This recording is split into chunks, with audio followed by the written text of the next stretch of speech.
¿Y te acuerdas cómo se presentaban los PDFs? Dale los 3 puntos. Ah, o sea, comenta ahorita.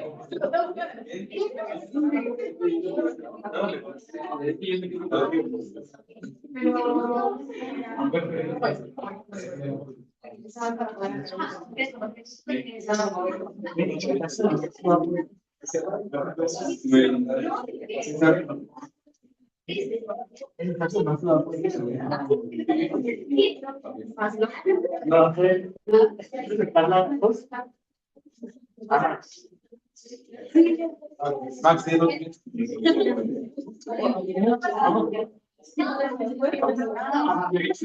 sí, qué bien.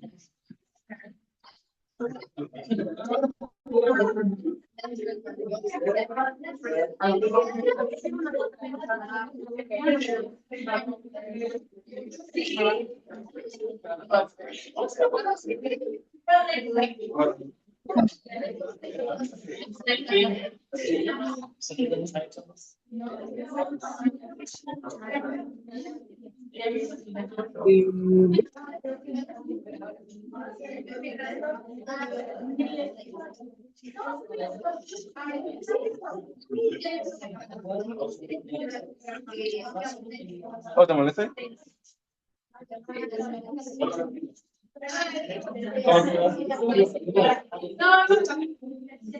Ay, sí, sí. Ay,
Barra Valero de novia.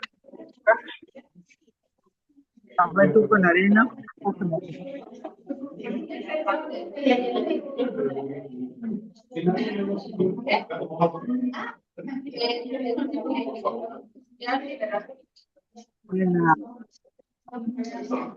La galleta de.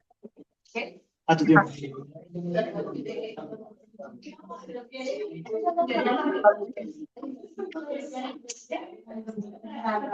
Bueno, si gustan tomar asiento, por favor, vamos a empezar. Gracias.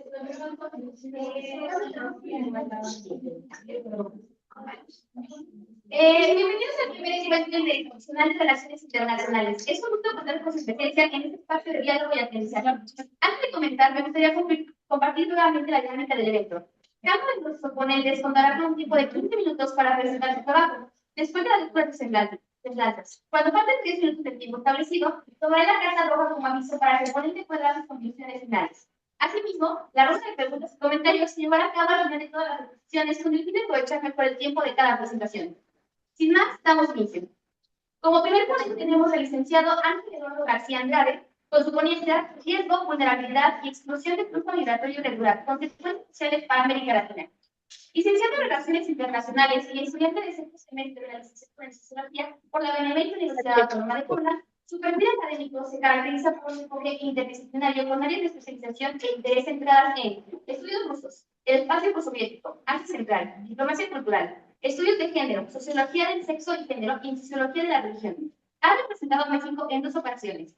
La primera en el 2020 en el Festival Internacional Todos por la Paz y la segunda en el 2024 en la 4ª Olimpiada Internacional de Seguridad Financiera, en donde además obtuvo el 3er lugar. ambos eventos de Rusia. Ganador de la Olimpiada Internacional de Lengua Rusa y Estudios de París para ciudadanos extranjeros 2026 en la Universidad Estatal de Kalmykia, Rusia. Autor de 7 libros en el artículo Apartheid israelí, el sistema de dominación y crimen de lesa humanidad en el número 5 de la revista internacional en 2022. Ponente de Rusia desde la raíz en el primer simposio universitario de Relaciones Internacionales de 2022, The Education Beyond the Traditional Virtual and Online Resources for Education in Latin America and the Caribbean, en la Universidad Rusa de la Amistad en los Pueblos 2025 y de la diplomacia cultural en Rusia en los tiempos de polarización, foros internacionales con estrategia de influencia en el cuarto simposio universitario de Relaciones Internacionales 2025. Adelante, por favor. Muchas gracias. Bueno, primero, antes que nada, quiero agradecer la oportunidad de estar aquí presente con esta presentación. Realmente esta conferencia está pensada para analizar el riesgo, la vulnerabilidad y la exclusión en el flujo migratorio irregular desde una perspectiva sociológica. Y justamente esto creo que nos compete para poder entender no solamente lo que viven las personas en esta situación, sino también cuáles son las consecuencias para las propias sociedades de América Latina. ¿Podrías pasar al siguiente, por favor? Bueno. Y bueno, antes de adentrarnos al concepto de la ponencia, quiero hablar acerca de los términos que vamos a utilizar: riesgo, vulnerabilidad y exclusión. Primero, para la socióloga neerlandesa Saskia Sassen, tal y como lo demuestra en su obra en Expulsiones, el riesgo es una condición estructuralmente producida donde aquellas personas que la padecen son las que el sistema económico global ya declaró prescindibles. Luego tenemos la vulnerabilidad. La vulnerabilidad, de acuerdo a la socióloga y filósofa judeo-estadounidense Judith Butler, menciona que es una condición ontológica compartida donde todos los cuerpos son frágiles porque dependen de otros para sobrevivir.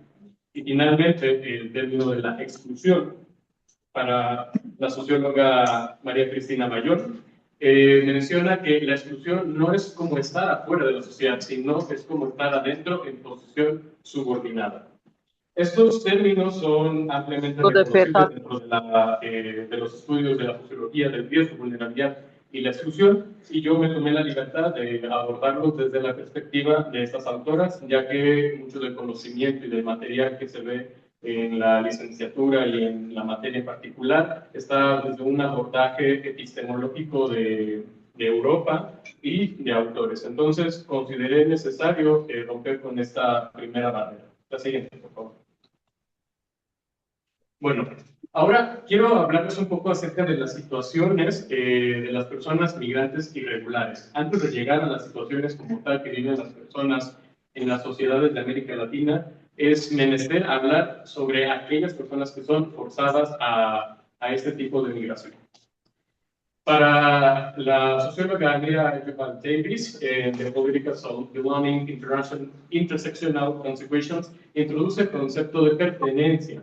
Las personas migrantes regulares no solamente enfrentan la exclusión material del mercado laboral formal, del sistema de salud, de la vivienda digna, sino que también la exclusión simbólica y política, que son construidas como no pertenecientes, como amenazas a la expresión identitaria de la nación receptora.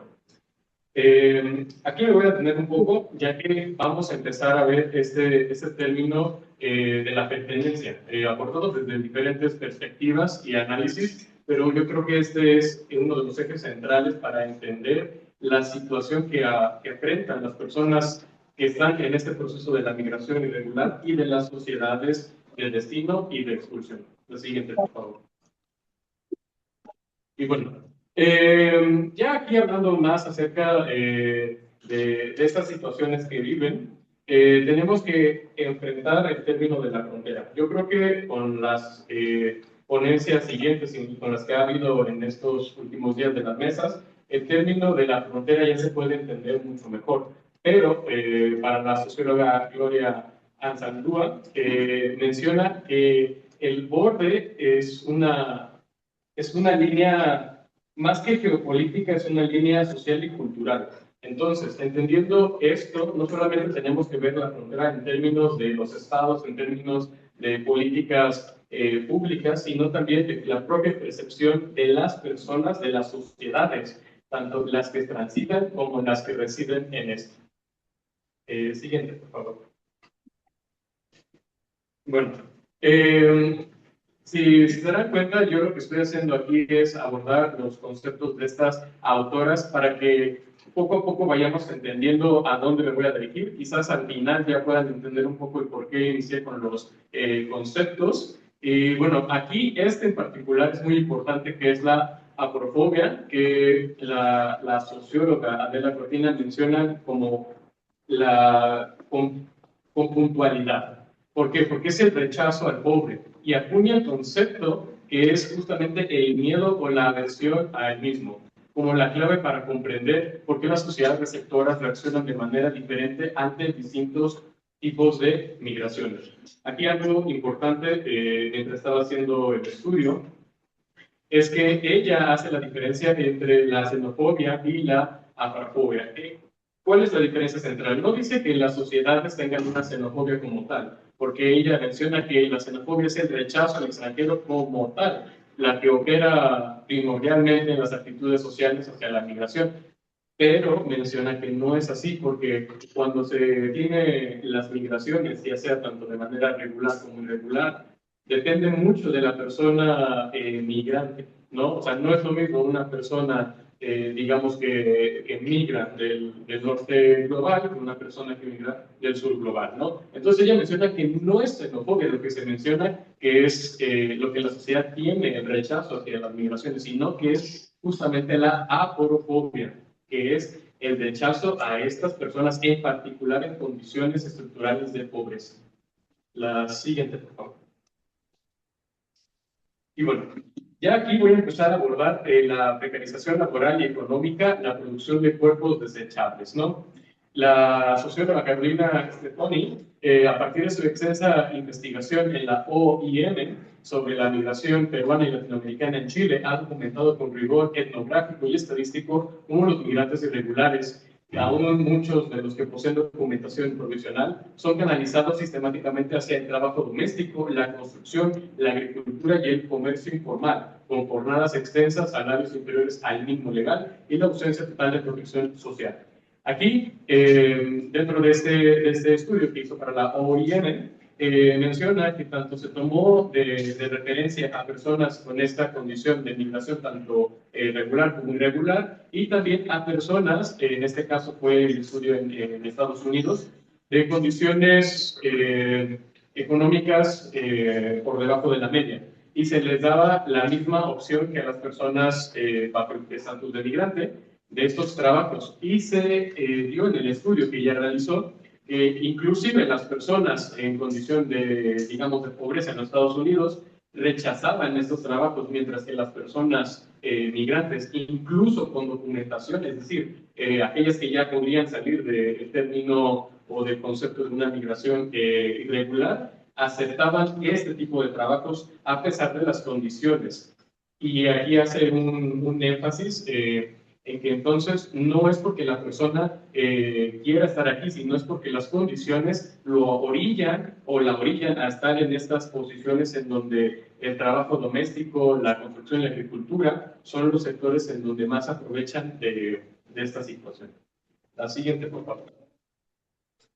Bueno, ahora creo que también es importante hablar sobre la violencia en los cuerpos. No voy a adentrarme mucho porque realmente no es el leitmotiv de la ponencia, pero bueno, sí rescato a la socióloga Rita Segato, quien ella ofrece un marco interpretativo más riguroso para entender la violencia que se ejerce sobre los cuerpos de las personas migrantes en tránsito. Creo que no hace falta mencionar que este proceso es altamente peligroso y de alto riesgo para todas las personas, pero en particular para los cuerpos feminizados y para las juventudes y las niñeces. Entonces, justamente aquí menciona que el secuestro, la tortura y la violación de los migrantes son actos de soberanía criminal. Más allá de que sí pueda haber detrás de esto algo económico, menciona ella que también está presente esta forma de violencia simbólica hacia las personas, es decir, tomar el cuerpo de estas para dar el mensaje de que se está entrando a un espacio que no les pertenece. La siguiente, por favor.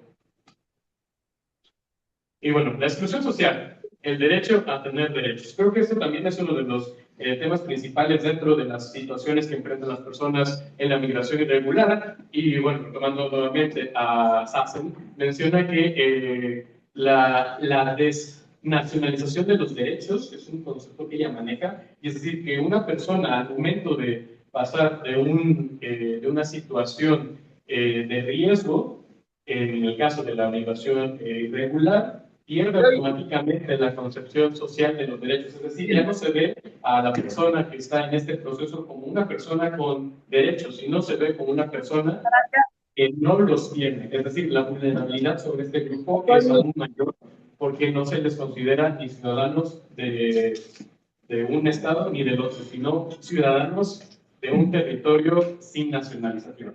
Es básicamente cómo ella hace este abordaje. Y bueno, ahí podrán ver el progreso que he representado. Lo siguiente, por favor. Y bueno, ya que estamos en este punto, que ya hemos abordado los diferentes parámetros en los que las personas en la movilidad migratoria irregular se encuentran, es justo ya hablar de las consecuencias como tal para las sociedades receptoras. Aquí no me voy a centrar en algún estado en específico, es decir, no voy a abordar México, Colombia, Perú, no. Esto lo hago de manera general porque estas situaciones se presentan en cada uno de estos, claro, con sus particularidades, pero se siguen presentando de menor o mayor medida. Y aquí, nuevamente, tenemos la aprofobia, que es justamente el rechazo, como ya lo había mencionado, del extranjero, pero no al extranjero cualquiera, sino al extranjero que es pobre, al que el discurso se le maneja como el que tiene la capacidad de quitarte los espacios que te pueden llegar a pertenecer, ¿no? Entonces, digo, porque claramente uno no va a hacer la distinción entre una persona ya lo había dicho, del norte global que del sur global, ¿no? Entonces, primero tenemos esto que es un síntoma social que mencionan las sociólogas que he estado abordando. La siguiente, por favor. Y quizás la que yo considero más problemática es la política, porque justamente con esto de la migración irregular y con la condición del rechazo al otro, pero no solamente al otro, sino al otro o la otra que es pobre, se han generado estas políticas nacionales en contra de ellos. La construcción del migrante como chivo expiatorio de los problemas sociales, la desigualdad, el desempleo, la saturación de los servicios públicos, etcétera, permite a los políticos autoritarios desviar la atención de las causas estructurales de estos. Es decir, ¿qué es lo que hacen? Las personas van a hacer una política enfocada a estos para tratarlos como si fueran el problema. Es decir, que los vuelven el enemigo común, los vuelven las personas a quienes hay que eliminar, a las personas que no necesitamos en nuestro territorio porque son las indeseadas. ¿Y cuáles sí son las deseadas? Pues las personas que vienen de hacer negocios, vienen a hacer inversiones, ¿no? Entonces, estas son las dos consecuencias en cuanto a las sociedades latinoamericanas que se enfrentan con la migración irregular. Siguiente, por favor. Y bueno, ya finalmente las reflexiones finales, ¿no? Para la redundancia. Quiero mencionar yo que la persona que migra de manera irregular no lo ha elegido, no ha elegido la irregularidad para eso, ¿no? Ha sido arrastrada a ella por condiciones que no eligió, producidas por estructuras que la sobrepasan. Reconocer esto no es disculpar nada, es el primer paso para entender algo que siquiera existe. Muchas gracias.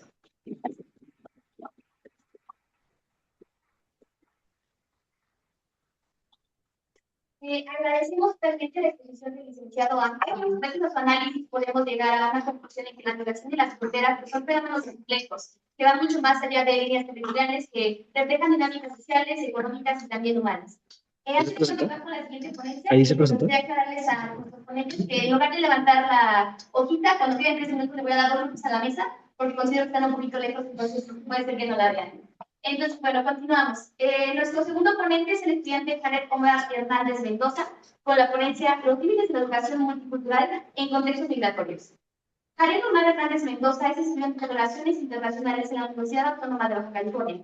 con una destacada trayectoria en investigación académica y participación internacional. Ha sido ponente del Congreso Internacional del Verano de la Investigación Científica y cuenta con un artículo de investigación enfocado en temas educativos y migratorios desarrollado en la circunstancia en Corea del Sur. Ha colaborado en proyectos académicos con la Osaka Metropolitan University, abordando problemáticas como la gentrificación y la inclusión de comunidades marginadas. Su formación se complementa con participación en espacios de alto nivel como el diálogo multiactor de la ONU en la frontera norte de México, además de formar parte del US Medics Forum organizado anualmente por la USDC, fortaleciendo sus perspectivas nacionales. Su perfil se distingue por el rigor analítico y el compromiso con los temas migratorios y su visión crítica de los procesos globales contemporáneos. Adelante, por favor. ¿Qué tal? Mucho gusto. Ya escucharon un poco de mi ponencia y digo mi semblanza. Primeramente, quería decir que estoy muy agradecido de estar aquí. Justamente esta investigación que hice comenzó hace más de un año aquí en esta facultad. Vine a hacer una investigación sobre inclusión educativa. Al comenzar esta investigación me di cuenta que había barreras burocráticas que justamente comenzaban a modificar los cuerpos y los procesos que estos vivían dentro de la migración. Entonces, quise llegar más lejos y saber cuál era la piedra angular de estas problemáticas y cómo se estaban gestionando. En esto llegué a cuenta de que justamente los modelos educativos que se aplicaban creaban narrativas. Y estas narrativas nacionales lograban que nosotros incluyéramos o excluyéramos a poblaciones migrantes. Justamente quise darme la tarea de saber de dónde provenían estas narrativas. Y pues provenían de modelos de la UNESCO o de la ONU, donde distintas conceptualizaciones aceptadas internacionalmente eran aplicadas en el país. Una de estas era, por ejemplo, la integración educativa, que creaba exclusión dentro de la misma sociedad. Luego no les funcionó, crearon la inclusión educativa, tampoco les funcionó porque no modificaba las estructuras. Y actualmente tenemos la inclusión radical, que malamente se le llama radical porque dice que tenemos que modificar la sistematización, que pues no debería ser radical el querer otorgar derechos educativos. En este sentido, creé este artículo de Corea del Sur, intentando modificar la creencia de que solamente el norte global es capaz de crear marcos educativos y marcos de derechos que sean aplicables al sur global, sino que es necesaria una contextualización de lo que estamos viviendo y estos mismos marcos pueden ser aplicados en el norte global. O sea que no solamente somos entes capaces de vivir el asistencialismo, sino que somos capaces de crear nuestras propias políticas. Siguiente, por favor. Dando un poco de contexto, me gustaría citar lo que está pasando actualmente. Hace aproximadamente unos 3 días comenzó a moverse una de las caravanas migrantes más grandes que hemos tenido desde 2019, en su mayoría por haitianos y americanos. Y aparte de eso, tenemos a 65,000 migrantes en Guatemala. ¿Por qué? Pues por un proceso de externalización de las fronteras, donde actualmente pues, estas personas no se les deja pasar. Esta frontera es la de Chiapas, que es un punto de entrada y es el primer choque institucional. En 2023 se otorgaron aproximadamente 95,000 tarjetas de visitantes por razones humanitarias y para el 2024 solamente se entregaron 600. O sea, el número creció muchísimo y esto pues por presiones externas. Mientras estas presiones se ejercen burocráticamente, el gobierno tiene la narrativa de que somos un país multicultural. Esto es peligroso porque significa que en el papel se puede justificar diciendo que algo ya existe, pero en la práctica es totalmente lo contrario. Aparte de eso, tenemos procesos de asimilación, por ejemplo, en Veracruz Buen Centro, en donde estas comunidades intentan integrarse. ¿Cuál es el problema? Que hay un proceso de asimilación en donde una cultura inexistente se sobrepone a la de ellos, y esto obviamente es violento. Y luego tenemos el norte de Tijuana, que es una frontera globalizada con constante movilidad. En Tijuana tenemos políticas que de plano dicen políticas multiculturales para las poblaciones migrantes. Y bueno, ahorita vamos a ver cuál es la peligrosidad de usar estas conceptualizaciones. Siguiente, por favor. Ahora bien, durante esta investigación, una de las mayores problemáticas fue la falta de información sobre estas conceptualizaciones. Cuando uno intenta investigar las problemáticas migrantes y cómo son aplicadas por el gobierno, nos damos cuenta de que hacen uso de estas palabras técnicas creadas por mismos tecnócratas que evitan que las personas a las que se les van a ejercer esas políticas puedan tener conocimiento básicamente de cómo va a ser controlada su vida. Entonces, una de estas políticas era el multiculturalismo, que se suele llamar que es positivo. ¿Cuál es el problema? Que es simplemente simbólico. Reconoce la diferencia de manera superficial, que significa que, por ejemplo, en esta estancia en Corea del Sur, cuando hice las entrevistas a poblaciones mexicanas que ya llevaban tiempo viviendo allá, la forma de incluírseles era invitarlos a taquistas, básicamente. Entonces, Básicamente, simplemente es un performance de que te estamos incluyendo a tomar tu cultura, pero en un espacio marginal. Tenemos aparte festivales, gastronomía y coexistencia tolerada. ¿Por qué tolerada?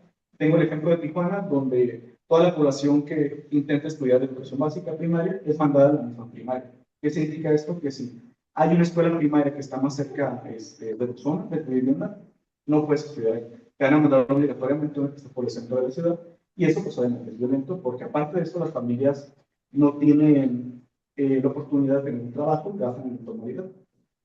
Aparte de eso, se expresa en el discurso institucional, que es lo peligroso. ¿Cómo podemos decir al gobierno, bueno, que estás haciendo algo mal, cuando ellos básicamente ya escribieron ahí, pero lo estoy haciendo bien, estoy incluyendo, tengo políticas multiculturales? Lo que ignoran es justamente lo estructural. No modificamos las estructuras burocráticas de poder. La adaptación de responsabilidad exclusiva del estudiante, que esto es lo peor de todo porque genera un proceso de revictimización, donde les voy a traer uno de los ejemplos, porque fue un trabajo etnográfico en campo. Un estudiante haitiano de 5º grado de primaria necesitaba ayuda para sus exámenes de matemáticas traducidos. Esto no se pudo lograr y lo que sucedió es que el estudiante pues, no terminó reprobando, sino que le pusieron un 10 simbólico. Esta niña me dejaba de llorar diciendo que quería aprender, que se sentía tonta frente a los demás estudiantes y las demás estudiantes. Pero los maestros tienen tan poca capacidad de actuación frente a este tipo de situaciones que básicamente le terminan cargando a la familia por el trabajo y diciendo, bueno, pues busquen en Google y te lo estén examen, y si ustedes se lo ponen en su casa. Esto básicamente es un proceso de violencia. La diferencia se tolera, pero el sistema no se transforma. ¿Cierto? Todos. En la encuesta que hice cruzada en Corea del Sur y en Tijuana, que llamé la paradoja, sentirse bienvenido no es estar incluido, vi dos datos que me llamaron mucho la atención. La primera la llamé la ilusión social, porque hay una alta percepción de inclusión por parte de las y los estudiantes en estas escuelas. ¿Cuál era el tema preocupante? Que en realidad había un vacío institucional. Había una queja drástica en efectividad de políticas y apoyo académico y lingüístico. Entonces, este sentido de pertenencia se da en realidad por las mismas comunidades que ejercían un tipo de apoyo a las y los estudiantes migrantes. Por ejemplo, en la Universidad de Corea del Sur lo que hacían era hacer un tipo de programa donde estudiantes coreanos y coreanos apoyaban a estudiantes chinos, que era la mayoría de migración, con sus exámenes, a traducirlos, o también con otro tipo de políticas en las que obligaban a estos estudiantes a aprender coreano, porque si no, no vas a ser incluido. Sonará muy drástico, pero en Tijuana tenemos cosas muy parecidas, porque básicamente no estamos otorgando traducción a estas estudiantes. Entonces, es básicamente lo mismo. Estamos viviendo una misma estructura que intenta asimilar a otras culturas bajo un modelo multicultural y no les estamos dando herramientas para en realidad crear políticas para reexistir y reconstruir estos espacios. Siento esto. Ahora las barreras reales. El 75% de maestras y maestros a los que se les hizo la encuesta decían que tenían información nula o poca sobre las políticas multiculturales. Entonces, si de por sí hay una conceptualización que es vaga y es negativa para la inclusión de estas poblaciones, aparte hay un conocimiento muy vago de la misma. Uno pensaría de primera manera que esto es culpa de las y los maestros, pero en realidad no, porque haciendo una investigación de fondo y más encuestas, estas maestras y maestros no tienen cursos sobre cómo generar esta inclusión. Aparte de eso, no tienen un incentivo extra, porque lo que pasa en un salón de clases cuando llega una caravana migrante a Tijuana, llegan con la maestra que tenga algún tipo de estudio psicopedagógico y le dicen, bueno, te voy a incluir a unas 20 estudiantes, estudiantes bien salvadoreños, hondureños y haitianos bolivianos. ¿Qué es lo que sucede aquí? Pues bueno, tú tienes que tener la capacidad de generar un espacio seguro porque firmamos que tenemos políticas multiculturales. Entonces, es tu responsabilidad generar ese espacio seguro en el salón. Entonces, ahora imagínense la cara de una maestra que llega a este proceso tan grande humano y que tiene que tener la capacidad de básicamente trabajarlo con humanidad. Aparte, con un sueldo bajo, que sabemos cuánto ganan los maestros y maestras. Y aparte de eso, pues, la necesidad de tener sensibilidad con personas que no son un grupo vulnerable, son un grupo que ha sido vulnerabilizado. Hay que saber la diferencia. ¿Por qué? Porque son un grupo que en ser llamadas vulnerables ya le estamos poniendo la categoría de que están en una situación en la cual están por debajo de nosotros. Pero son personas que al pasar por estas barreras burocráticas las estamos vulnerabilizando. Entonces estamos generando nuevas violencias. Siguiente, por favor. Esta es una de las opiniones de un estudiante universitario de UASD, cuando puse una encuesta pública. El racismo estructural dentro de la institución puede llegar a convertirse en un problema o barrera implacable para las y los estudiantes migrantes. México está muy atrasado en tener espacios seguros en las escuelas y universidades para una vida social verdaderamente multicultural. Esto, por esta opinión, me pareció muy compleja e importante porque ya hay un estudiante que de plano está diciendo que ni las mismas políticas multiculturales funcionan. Y nosotros actualmente, con el gobierno actual, estamos hablando de políticas interculturales. Entonces, si tenemos modelos que ya han fallado en el pasado, simplemente estamos creando una narrativa de que vamos a crear algo mejor. Aunque lo pasado no haya funcionado, pues vamos a cambiar la narrativa, vamos a firmar en el papel que ahora ya no somos multiculturales porque no funcionó, y ahora vamos a ser interculturales. Que la diferencia de este concepto sería que la multiculturalidad es fácil, abro mis fronteras y voy a aceptar a todo tipo de inmigración, pero no voy a generar procesos de socialización entre la sociedad principal y las sociedades que llegan. ¿Cuál es la interculturalidad? Generar una armonía y un proceso de coexistencia para que logremos no solamente aceptar y tolerar, sino también comprender a la persona que entra al territorio. Siguiente, por favor. Esta es otra opinión, una encuesta que hice en Veracruz. Me siento excluida porque soy una persona con una discapacidad motriz y la escuela no está adaptada para eso. Ofrecen oportunidades, pero no son útiles para todos y todas. Este es otro de los puntos que no se toca dentro de las políticas multiculturales. La población migrante vive procesos interseccionales que no se tocan, ya sea por género, por clase, por idioma o por discapacidad. Entonces, si tenemos solamente para apoyo y protocolos para niños, niños y adolescentes, políticas que dicen tienes que generar un ambiente seguro, ¿cómo vamos a generar un ambiente seguro en una infraestructura que de plano no tenemos rampas, por ejemplo, pues están rotas? No existen salones que tengan apoyo para personas con discapacidad o ceguera, no tenemos tampoco profesorado con una currícula que sepa abordar problemas desde una perspectiva de género, y ahora hay que añadir a eso que es una población migrante y que viene ya con problemas de violencia por capital. Y pues estos problemas no son tratados en un protocolo, de plano no son mencionados. Lo único que existe son protocolos aislados. Y el problema de estos protocolos aislados, pues que también tienen la responsabilidad de ser ejecutados por profesoras y profesores que no tienen ni la motivación, ni el dinero, ni el tiempo, de poder, ni el apoyo del gobierno para poder hacerlo. ¿Tiene por favor? El abandono institucional es otro de los problemas grandes que se vive en Tijuana. Hay una alerta máxima. Al hacerse esta encuesta, el 100% de las y los profesores dijeron que sus estudiantes migrantes han dicho que van a aceptar y lo hacen.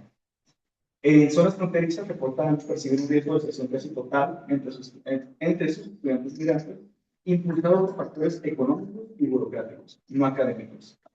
Hubo un tiempo en el que se creó la narrativa en Tijuana entre el 2006 y 2008 con la integración educativa, en que las poblaciones migrantes tenían el problema de no ser integradas e integrados por justamente la falta de habilidades para integrarse al país. Pero en realidad hay una barrera gigantesca entre el ser incluido o incluida y que existan los instrumentos necesarios para que yo pueda coexistir en este espacio. Y voy a terminar, ya se me acabó el tiempo. Dos siguientes. ¿Dos? Sí. Una, dos. Con las estrategias de resistencia, que es básicamente la tesis a la que estoy llegando, que es que lo que se necesita en realidad, siguiendo el concepto de Alban de resistencia, son políticas que se creen desde abajo, y no solamente desde abajo, sino desde la memoria y desde las dolencias de estas poblaciones migrantes. ¿Cuál es la diferencia? No va a ser una política que va a ser aceptada por el gobierno desde arriba porque la UNESCO se lo recomienda, sino que va a ser una política creada por la unión y la horizontalidad de estas poblaciones que están sufriendo. Políticas en las que se les va a escuchar y se va a aplicar lo que necesitan en realidad. Y finalmente, así lo último. Me gustaría acabar con esta frase: la diversidad ya está sentada en nuestras aulas, desde el sur hasta la frontera norte. El reto no es enseñar a los migrantes a encajar en un molde roto, es reconstruir una escuela donde ya no tienen que intentarlo, para poder lograr una educación intercultural y sin fronteras. Y será todo.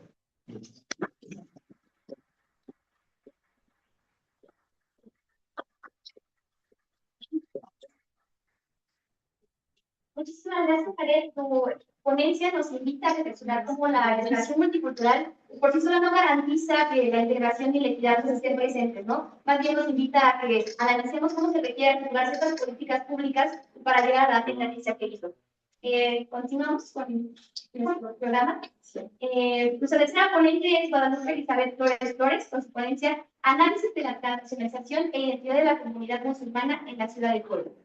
Guadalupe Elizabeth Flores, egresada de la licenciatura en Relaciones Internacionales de la Universidad Autónoma de Puebla, colaboradora en artículos de investigación acerca de política exterior y geopolítica durante su estancia en la universidad.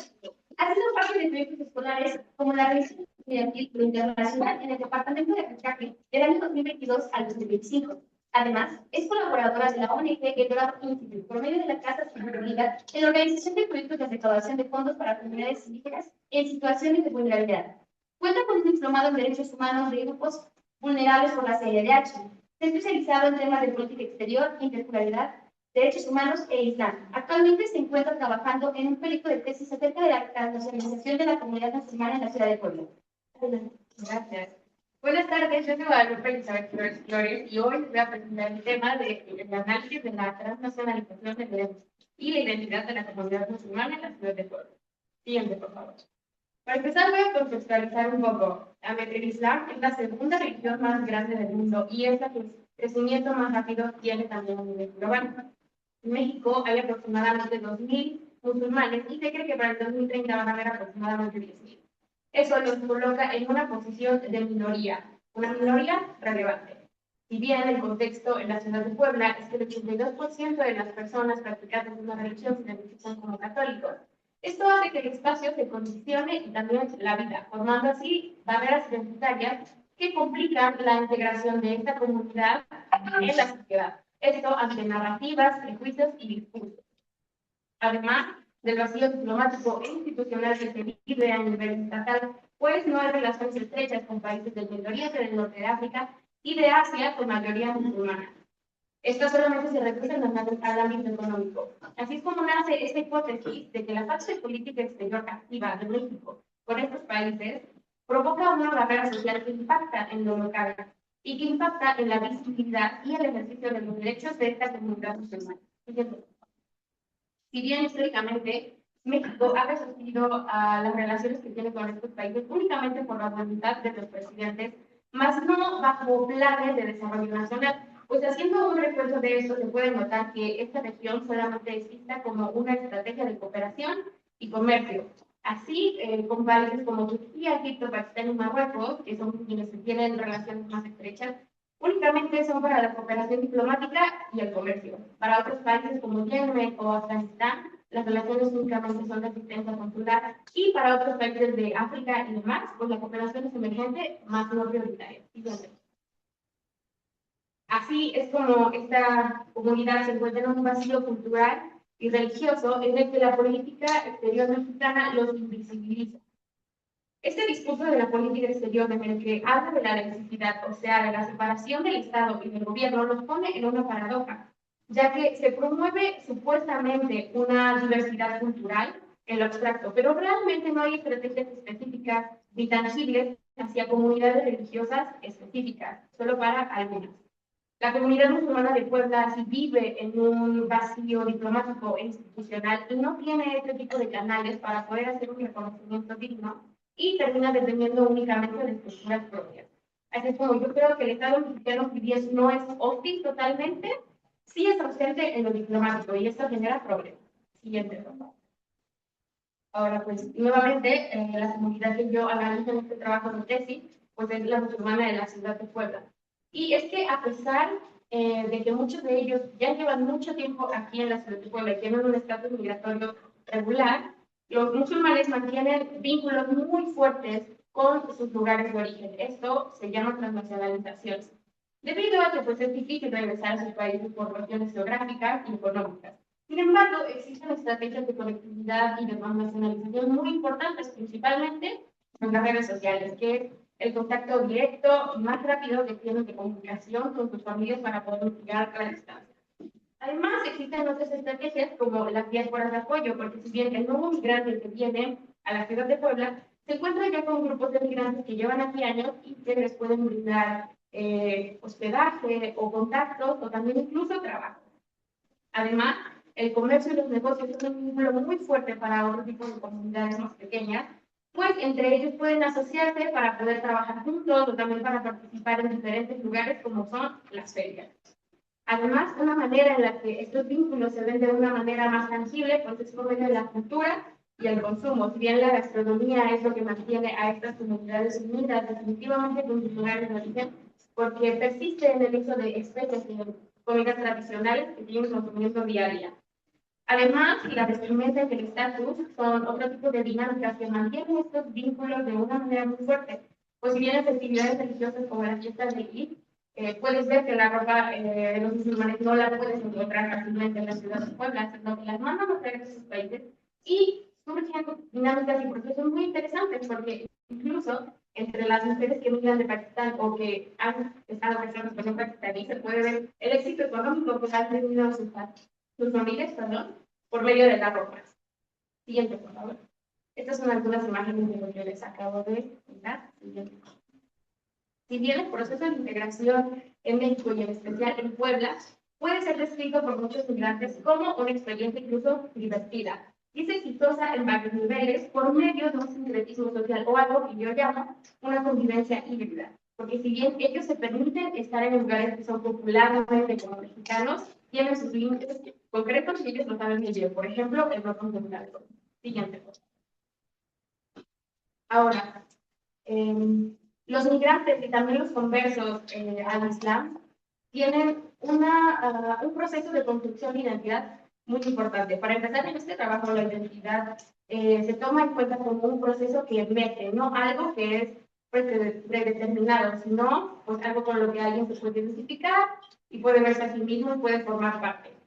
Para los conversos mexicanos este desafío es muy importante porque deben estar constantemente equilibrando estas identidades que pareciera que ya son predeterminadas y que son incluso opuestas, como lo es ser mexicano, como ser fiestero supuestamente, o ser musulmán, que es ser en ocasiones modesto. Ante este tipo de desafíos hay procesos de resistencia muy importantes, principalmente en el grupo de las mujeres mexicanas, poblanas, conversas, porque ellas defienden su identidad mexicana frente a la idea de que ser musulmán es ser árabe. Ellas son conscientes de que las cosas no son así, y es por eso que son las primeras en hacer un tipo de activismo muy importante. En la mezquita de la ciudad de Puebla se dan clases de jurisprudencia islámica para que las mujeres pues, se reconozcan a sí mismas, se eduquen y puedan defender esa identidad que es tan importante para ellas. Las cosas son un poco diferentes para el inmigrante nacido musulmán, porque si bien ellos enfrentan otro tipo de retos, algo que es innegociable es el resto en congregación. Y eso los mantiene con vínculos muy fuertes en esta comunidad. Al contrario de las mujeres migrantes, que si bien por un tema cultural, pues ellas en sus países de origen no asisten a las mezquitas tan seguido, entonces pues cuando llegan aquí tampoco lo hacen. Siguiente, por favor. Otra foto de ahí cómo puede convertir lo mexicano en la fiesta del Eid que acaba de pasar. Siguiente, por favor. Aquí en Puebla hay un proceso de adaptación pragmático y una negociación simbólica muy importante para esta minoría musulmana, pues interactúa con un contexto católico en su mayoría. Si bien hay adaptación y tensiones, para la mayoría de los migrantes que vienen de países del Medio Oriente, del norte de África y demás, no les son ajenas estas tradiciones religiosas católicas, porque en sus países hay una importante cantidad de cristianos y de católicos. Entonces, para ellos la asimilización es sencilla. Sin embargo, existe una importante negociación en torno a las actividades. Entonces, como que cuando tú vayas a las visitas, en el mes de diciembre se mencione, el musulmán no celebra esto, el musulmán no está en lugares en donde se celebre con alcohol. Pero para ellos es muy importante la participación sin la asimilación, porque si bien quieren ser parte de una comunidad, quieren ser parte de una familia, se casaron con una mexicana, quieren ser parte de lo laboral, entonces ellos pueden convivir sin festejar, es decir, no ser parte del culto. Siguiente, por favor. Uno de los espacios en donde se lleva a cabo este proceso de identidad y también de transnacionalización, que es, desde mi perspectiva, el más importante, es la mezquita de Puebla. Pues además de ser un lugar en el que se reza en congregación y se vive una vida espiritual, también funciona como un eje de supervivencia social y emocional. Y aquí quiero citar una de las entrevistas que tuve con uno de los hermanos, y él me decía, cuando yo llegué a Puebla, estaba nervioso y muy temeroso porque no sabía con qué me iba a encontrar. Entonces, lo primero que hice fue buscar en internet si había una mezquita. Cuando encontré que sí había en Puebla, todo fue mejor, porque yo sabía que iba a encontrar gente que me iba a entender. Incluso él pensaba que si algo les llegaba a pasar, iban a ser ellos los que iban a ponerse en contacto con su familia para decirles que algo le había ocurrido. Es así en el que la mezquita también es un recurso de emergencia y apoyo durante algún incidente. Esta mezquita idealmente funciona bajo una estructura de hermandad, es decir, la UMA, a todos nos une la misma religión y eso trasciende la nacionalidad, la etnia y el sexo. Aquí realmente se toman las decisiones por consenso y también es un espacio muy importante de empoderamiento para las mujeres, porque aquí pueden expresar su identidad sin miedo a ser juzgadas y tienen muchas iniciativas como abrir la mezquita diario, construir otra mezquita, las clases que son a cargo de la señora Andrea Gutiérrez Ortega, que nos acompaña, por cierto, hoy, pero hace un trabajo fenomenal dando estas clases de forma gratuita para todas musulmanas y no musulmanas. Siguiente, por favor. Un poco de fotos de las clases. Siguiente. Esto sucede al interior de la comunidad, pero cuando se sale al exterior, las cosas pueden cambiar un poco. Uno de los problemas o dificultades que se pueden notar en la mayoría de los integrantes de la comunidad es la alimentación. Porque en México y en específico en Puebla es muy difícil conseguir alimentación certificada como halal.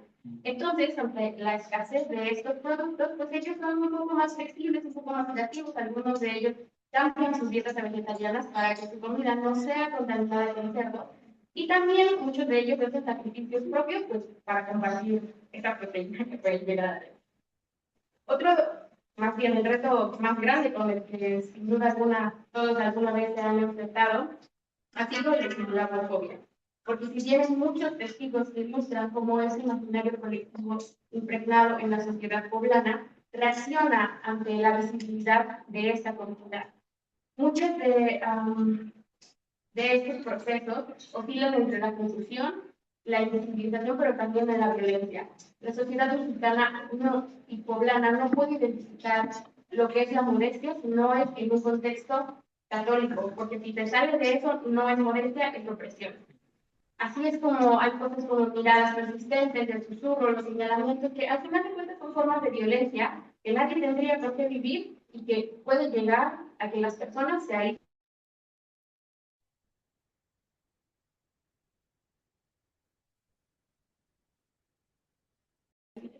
También en casos de agresiones, respuestas ante esto de la comunidad, es que las personas pues, negocian un poco con la igualdad. Un testimonio de una hermana que tiene un esposo que es capitanilla, una vez por la manera en la que Cristo lo golpearon y lo insultaron diciéndole que es un terrorista y un pastor. El papá de este hombre vino a Puebla y ella le dijo, si va a venir, se debe vestir como normal, como mexicano. Y así fue, y nadie le dijo nada, porque curiosamente un mexicano no le hace nada a un extranjero si primero sabe que es extranjero antes de que sea un mexicano. Siguiente, por favor. Siguiente. Así es como en consideraciones finales. Yo creo que la comunidad musulmana es una comunidad que ha estado en Puebla desde hace muchos, muchos años. Es muy resiliente, a pesar de verdad, demasiados problemas que ha tenido. Y ellos viven bajo un estándar de negociación. Primero, al exterior, con una sociedad que los confunde, no los entiende y los estigmatiza. Y también al interior, en esta negociación de un deber ser de identidades que parecían que son opuestas, pero que al final de cuentas tienen que coexistir.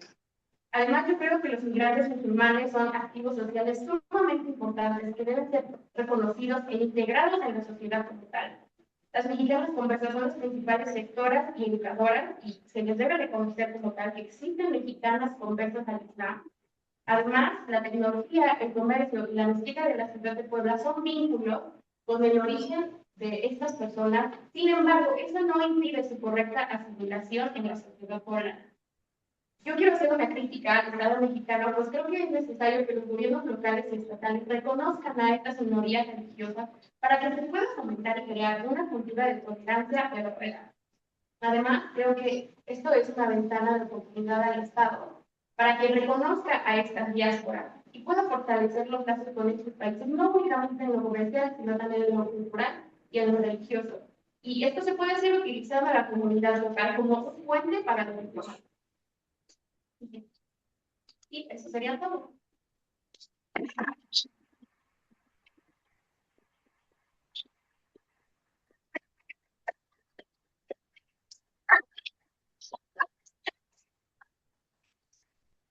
Sí, más la forma de abordar este proceso de identidad y verdad que estamos en transformación de contexto poblano, que muchas veces no llegamos a analizar con nuestros ojos, pero que se encuentra presente, ¿no? En este proceso pues, no solo implica pérdida, sino reinterpretación de lo que conocemos. Por último, digamos la ponencia. ¿Ya se encargó? Ya no resaltar. Ah, es que no alcanzó a ver.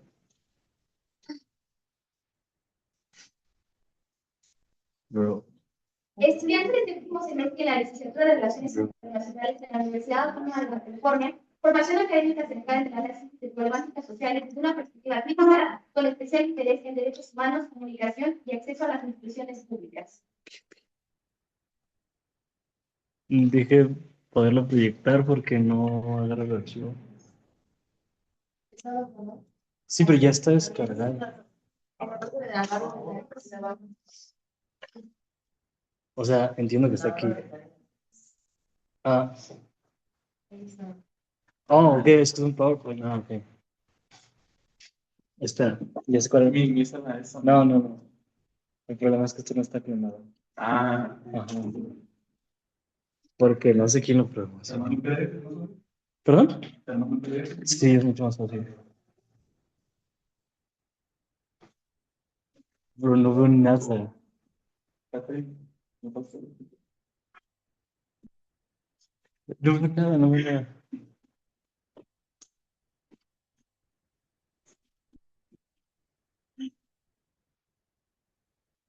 No, neta, no veo nada.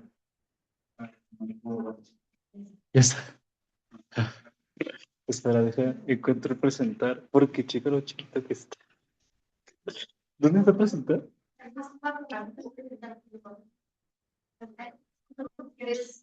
Caliente, caliente. Es que aquí la pantalla no se ve. Ah, a ver. ¿Más abajo? No, no, no. Frío, frío, frío. Caliente, caliente. Un poquito más abajo. Ahí mejor. Más abajo. No, Hacia ya te allá. mandé WhatsApp. Otra pista la Derecha. derecha. Derecha. Otra.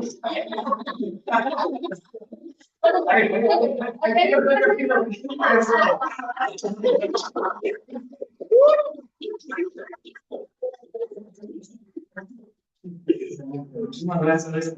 Pues, yo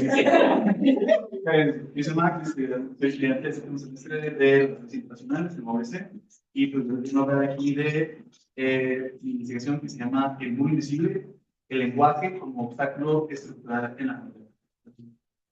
Entonces, en años recientes, el paisaje lingüístico de la zona fronteriza se ha transformado de manera significativa debido a los distintos flujos migratorios que ha experimentado la región. La zona fronteriza ha visto emerger entre sus confines a nuevas comunidades que traen consigo los elementos más importantes de su identidad cultural. La gran mayoría de los migrantes que viajan a las fronteras lo hacen, obviamente, con la esperanza de encontrar paz a los Estados Unidos. Pero al llegar se topan con una barrera casi igual de importante como el muro que ellos intentan cruzar, que es el muro del lenguaje. La naturaleza multicultural de la zona fronteriza se debe en gran parte a la existencia de la frontera. Representa uno de los puntos de intercambio cultural más grandes del país y funge como una especie de melting pot donde interactúan grupos con diferentes culturas, tradiciones, costumbres y sobre todo distintos idiomas. La llegada de los migrantes haitianos en particular se vio como un ejemplo visible, actual y local de las problemáticas que enfrentan las comunidades migrantes en su camino a la integración con la comunidad receptora. Con esto en mente resulta relevante entonces explicar cómo es que la barrera lingüística afecta a estos grupos migrantes en la zona fronteriza. ¿Cierto? Entonces, primero que nada, pues, ¿qué es la barrera lingüística? Yo aquí tomo la definición de Warburg, que la define como los factores que bloquean y distorsionan significativamente la comunicación efectiva. Surgen de diferentes significados, de palabras, símbolos, imágenes, gestos, idiomas, dialectos, acentos, por la traducción incorrecta o por las diferentes capacidades lingüísticas individuales del emisor y el receptor. Desde la siguiente, por favor. Entonces, las consecuencias de las barreras lingüísticas que surgen en la zona fronteriza a consecuencia de la interacción de comunidades con lenguas distintas, con la falta de acceso a mediadores interculturales capacitados, limita el acceso a servicios públicos en la zona fronteriza para los inmigrantes no hispanohablantes, resultando en la existencia de una exclusión estructural que limita el ejercicio efectivo de sus derechos humanos fundamentales. Pues así, como un ejemplo de esto, pues, uno de los más que a mí me sorprendió más es la ausencia de un sistema institucionalizado de intérpretes médicos permanentes en los hospitales públicos de la frontera norte. A causa de esto, un estudio realizado entre mujeres embarazadas de origen migrante reveló que de aquellas que requerían de un intérprete durante consultas médicas prenatales, solamente el 38% de ellas tuvieron acceso a uno. Y de ese 38%, el 0% tuvo acceso a un intérprete a la hora del parto. Muchas de ellas, la gran mayoría, optaron por, a la hora del parto, hacer uso de traductores digitales o de algún familiar que pudiera traducir de manera también informal durante el momento del parto. Pues de la siguiente, por favor. El uso de intérpretes ad hoc en entornos médicos tiene consecuencias negativas, como la falta de precisión al proporcionar información médica, la traducción incorrecta del diagnóstico, el tratamiento y de la atención. Además, podría también generar malentendidos y la falta de confidencialidad de la información médica. La ausencia de mediadores interculturales capacitados y la dependencia de mediadores informales para llenar el vacío existente en las instituciones de salud es una problemática que afecta de manera severa la calidad de vida de las comunidades no hispanohablantes y que era una exclusión sistemática hacia estos grupos sociales.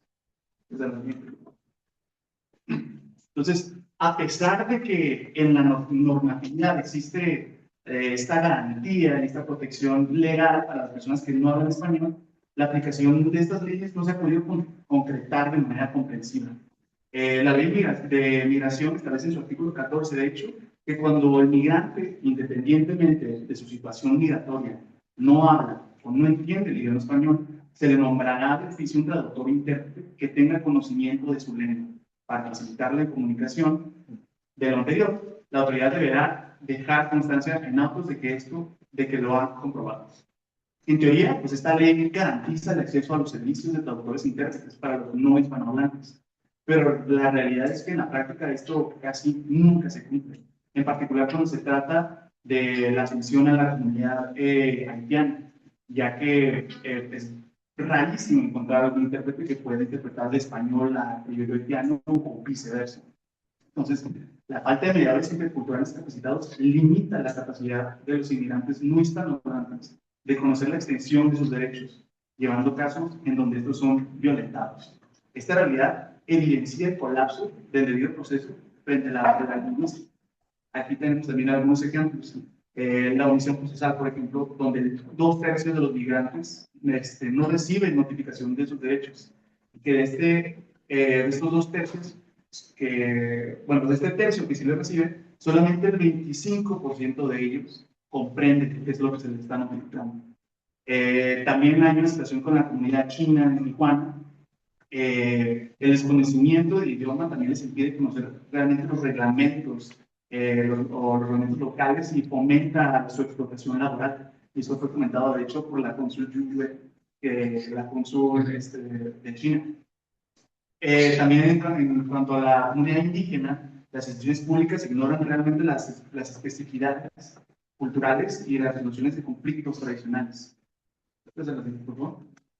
Entonces, a todo esto, ¿qué es un mediador intercultural? Bueno, el concepto de mediación intercultural se entiende como es un recurso profesionalizado que pretende contribuir a una mejor comunicación, relación e integración entre varias personas o grupos presentes en un territorio y pertenecientes a una o varias culturas. Supone la intervención imparcial de una tercera parte en el desarrollo de una negociación entre otras dos, que puede intervenir en las discusiones, hacer sugerencias o propuestas e incluso formular recomendaciones con vistas a un acuerdo. En ese sentido, también es importante resaltar que el mediador intercultural no tiene el poder de la decisión. Es simplemente una de las partes que que asiste al servicio en el litigio y es una herramienta para que estas comunidades puedan comprender estos procesos. Entonces, la siguiente, por favor. Entonces, ¿qué es lo que pasa cuando llegan todas estas comunidades no hispanohablantes a la frontera? Bueno, pues ante la incompetencia de las autoridades locales, existe una transferencia de responsabilidad a la sociedad civil. Es decir, en vez de que estos grupos migrantes lleguen a instituciones públicas o del gobierno para buscar asistencia, como estas instituciones públicas no están preparadas para recibirlos, tienen que recurrir a la sociedad civil, que en este caso, en su mayoría, fueron albergues, ONGs o distintas personas que ya estaban sentadas. Los albergues y los ONGs fungieron como el primer punto de contacto, ofreciendo una asistencia básica y legal a las poblaciones varadas que no hablaban el español. Entonces, la profesionalización de la mediación intercultural resulta entonces una necesidad para garantizar de manera efectiva los derechos humanos de los grupos inmigrantes no hispanohablantes. A pesar de que existen soluciones informales, estas traen consigo también una serie de riesgos y consecuencias que pueden impactar de manera negativa en la calidad de vida de estos grupos. Entonces, por ejemplo, aquí en esta tabla podemos observar cuál es la realidad con un mediador informal y con un mediador intercultural profesional. Cuando se hace uso de los mediadores informales, existe una alta tasa de error médico, ya que en la traducción este mediador informal desconoce de las especificidades de los casos médicos o la terminología. En cambio, cuando se hace uso de un mediador intercultural profesional, se puede traducir de manera exacta esta terminología para que la persona que necesita esta traducción lo pueda comprender de manera completa. También existe el caso de que, pues, cuando se hace uso de un mediador informal, pues realmente desaparece esta confidencialidad entre el paciente y el doctor. En cambio, un mediador intercultural profesional es estrictamente profesional y también tiene que respetar esta confidencialidad entre paciente y doctor. También un mediador informal puede estar sujeto a un sesgo emocional o personal, es decir, se puede distorsionar la información en este proceso de traducción. Pero en cambio, un mediador profesional tiene que mantener en todo momento una neutralidad institucional. Los mediadores informales también suelen traducir estas palabras o esta técnica de manera muy literal, lo cual puede también distorsionar el mensaje en el proceso de la traducción. En cambio, un mediador profesional negocia los significados y reduce los conflictos. Está preparado para poder traducir de manera efectiva esta terminología para que la información no se pierda o no se distorsione de un idioma a otro. ¿Sí? Entonces, ¿qué es lo que se tiene que hacer? Entonces, a pesar de los esfuerzos por parte del gobierno mexicano, que sí ha habido, sus instituciones receptoras de migrantes, la incorporación explícita de los servicios lingüísticos para las personas no hispanohablantes es extremadamente limitada en la práctica. Para que esto se pueda resolver, se tiene que reconocer primero que los inmigrantes son parte íntegra de la sociedad receptora y por ello son también usuarios de los servicios públicos. Se tiene que también establecer mecanismos permanentes de mediación en puntos críticos como los hospitales, las cortes o los asilos. Y se tiene que también eliminar la dependencia de estas organizaciones de la sociedad civil. Por último, se tiene que abandonar la informalidad y exigir mediadores interculturales certificados para poder garantizar la confidencialidad y la precisión técnica en este proceso de traducción y de interpretación. La ausencia de estos servicios para los inmigrantes no hispanohablantes convierte realmente los derechos en garantías nominales, pero no sustantivas, y resulta en la existencia de una discriminación estructural que limita el ejercicio de los derechos humanos de los inmigrantes no hispanohablantes en la zona fronteriza. Y siguiente, eso ya sería todo.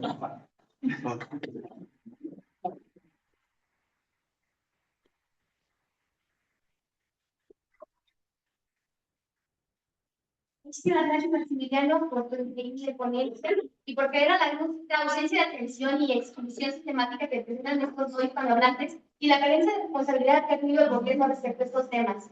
Ya a manera de conclusión, respecto a las 4 ponencias que tuvimos, pues se puso en evidencia cómo la migración, las fronteras y la educación, además de las identidades, pues están profundamente interconectadas y forman parte de una realidad compleja y dinámica. Quiero agradecer a todos por las exposiciones que nos dieron. Muchísimas felicidades, de estar muy orgullosos del trabajo que nos presentaron. Y pues abrimos el espacio para preguntas y comentarios que tenga el público.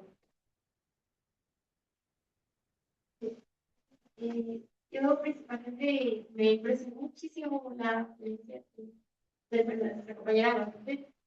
Verdad, nos siento que es algo que muy pocas veces vemos como un poquito más acerca de realmente de cómo viven los poblanos más allá de lo que se dice de ser poblano, ¿no? Porque pues también convivimos en un lugar que es muy multicultural, por así decirlo, pero esa multiculturalidad, como lo mencionaba el otro ponente, pues a veces nos encasilla, ¿no? A no mencionar a las demás, no sé, nacionalidades, a la diversidad y a otras personas que también han migrado a, pues, a nuestra ciudad y que nosotros también pues, hemos salido y a veces se cierran a no ver esa cuestión, ¿no? Entonces, ¿cómo podríamos como eliminar las barreras que se generan por la paradoja de la necesidad que hay, por ejemplo, en México? Y siento que es mucho más fuerte en Puebla, ya que es una ciudad que, a pesar de decir que tiene mucha apertura, ¿no? Como en esa cuestión nacional, pero aún así sigue teniendo muy fuerte como lo católico y lo peor es que excluye a algo que no se nombra como católico. Bueno, gracias. Es una pregunta muy interesante.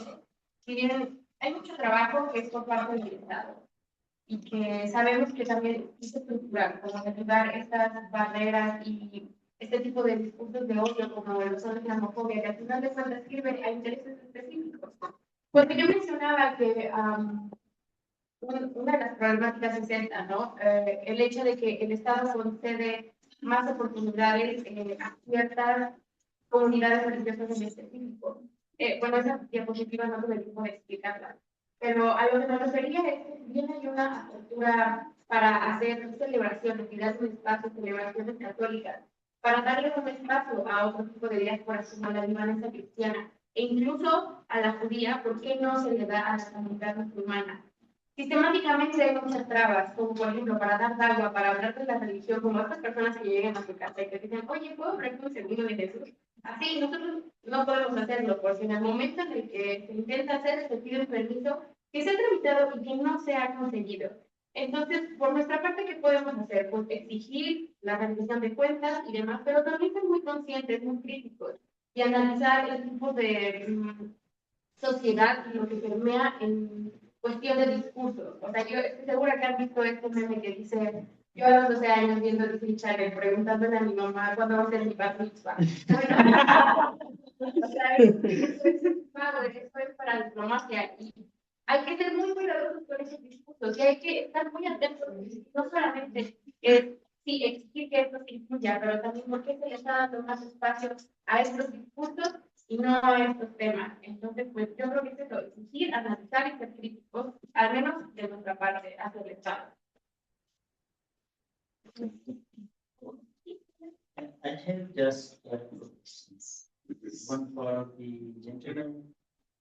You know, I am from Pakistan and I migrated here on education basis, student health basis. So, legal migrations is best to communicate and adopt different cultures. So, you have specifically mentioned that migrations to other countries illegally from Mexico. Is there any platform from the Mexico government that you can aware the peoples, then they can focus illegal migration? It should be some days like that. If yes, okay.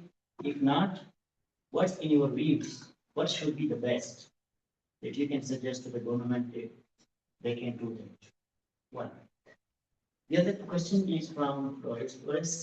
That was very simple. I respect for all the religions, firstly. Okay. So if someone converted to Islam There is open space. Come here and accept it in 2 minutes, your son. No documentation, no done, everything. To convert the Christianity, is there any documentations or something or no? You want to answer? So first of all, what you say is very important. To revert to Islam is a very easy process. Okay, you only have to take your shahada and then you're done. But as you said, with Christianity, yeah, you have papers. There's like a institutional way to make things. What I said in my presentation is that the Muslim community lives with this space that is empty in the institutional way. But, alhamdulillah, there are many ways now. For example, in Latin America now, there's an Islamic university, but also there's like this institution, I don't really know the translation, but it's well, it's about Islam, which is like in Mexico City. So now, if you take a shahada, you can text them and you can say like, I converted to Islam with this religious leader this day. These are my witness. Can you please give me a certificate of that? And then they give you that certificate. That helps you, for example, if you want to go to Mecca or to Medina or Saudi Arabia, to those places, you can show that certificate to people, and then you are a Muslim, a certificated Muslim, which makes things way easier. Thank you. So I think now it's my turn. Well, something really interesting in this question is that you mentioned illegal. Well, for me and for almost everybody who studies this kind of problematics, don't say illegal because nobody is illegal in any kind of land. So maybe the correct term could be irregular. What means irregular? When you don't have the correct papers, the passport, and these kind of documents to travel to another country, but in this kind of situation with the irregular immigration, you have to take in consideration something important, that it's public politics. The public politics is the most important because this politics helps to someone in specific, not to people in this situation, in this problematic, because the politics focus in the people who has money, who has this kind of skills and opportunity to make a national investigation in the country or this kind of carefully research. But the other hand, you have these people that don't have the tools, don't have the opportunity to make this I don't know how to say this.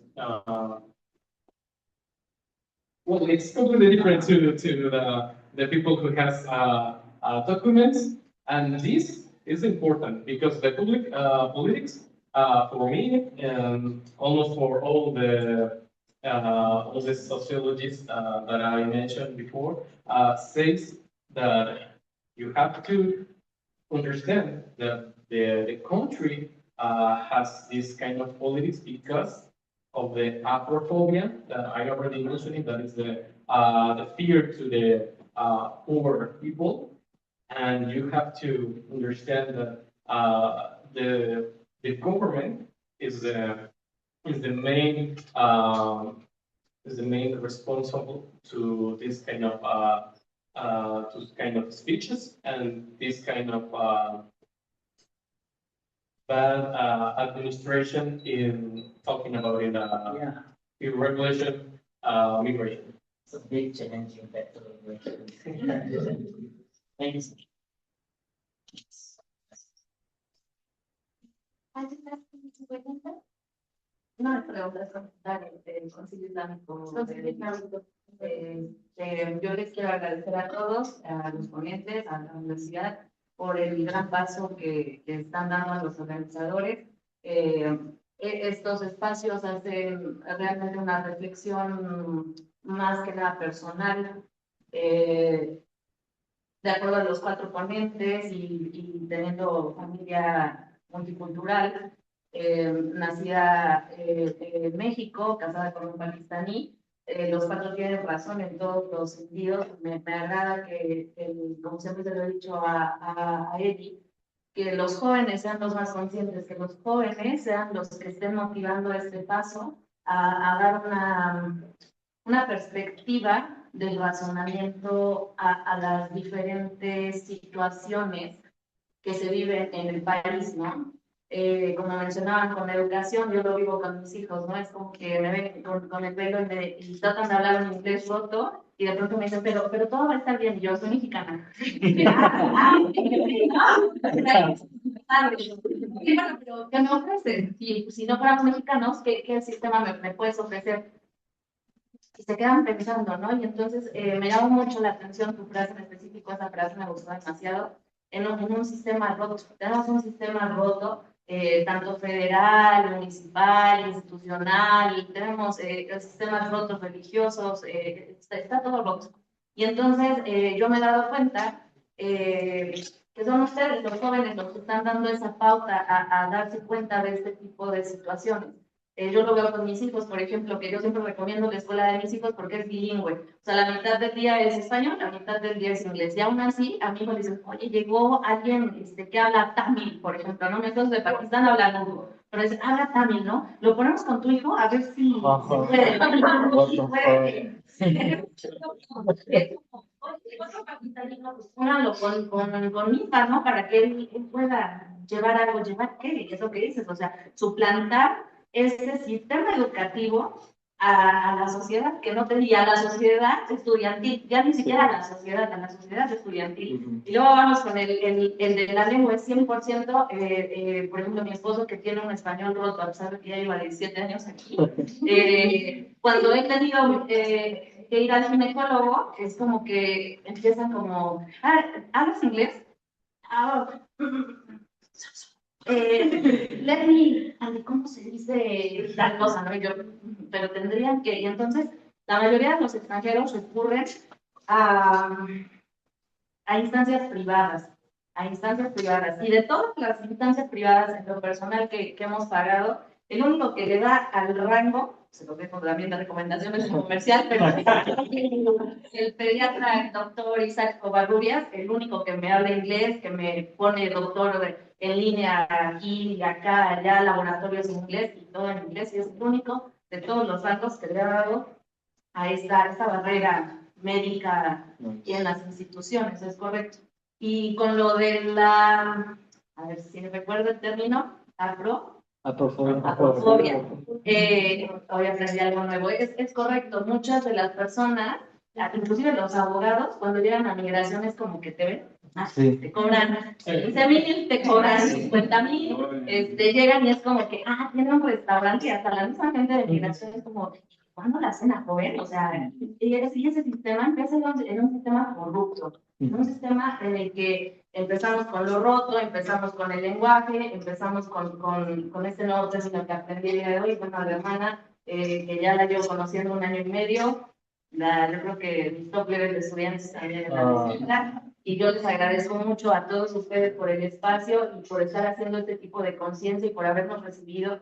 Y pues los felicito, sigan en el mismo camino. Yo sigo, y ella es testigo de que siempre en las mezquitas, bueno, yo principalmente les digo, somos los jóvenes, porque no estoy tan vieja tampoco, somos los que estamos dando esta pauta a esta nueva perspectiva y a hacernos conscientes de estas cosas que pasan en el país y dentro de las instituciones.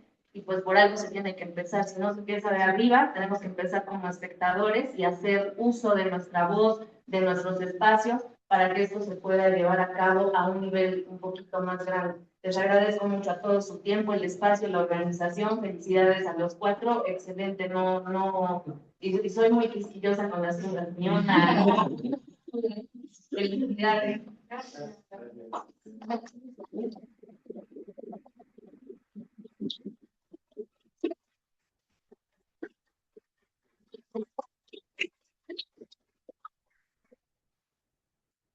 Damos por concluida la mesa 4. Muchísimas gracias a todos los presentes y los esperamos en el café político. Ricardo Café, cerquita de aquí. ¿Dónde está?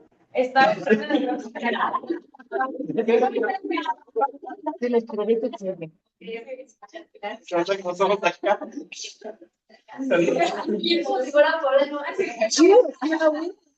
A una cuadra.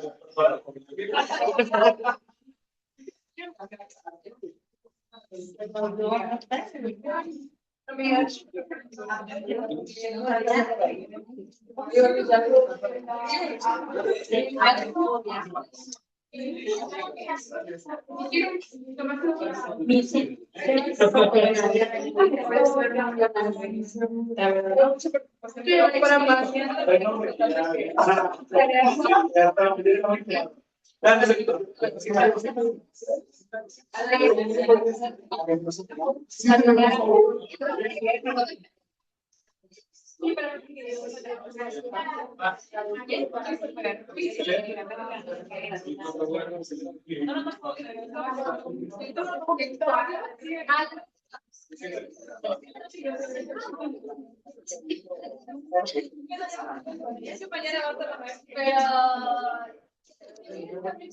la entrega.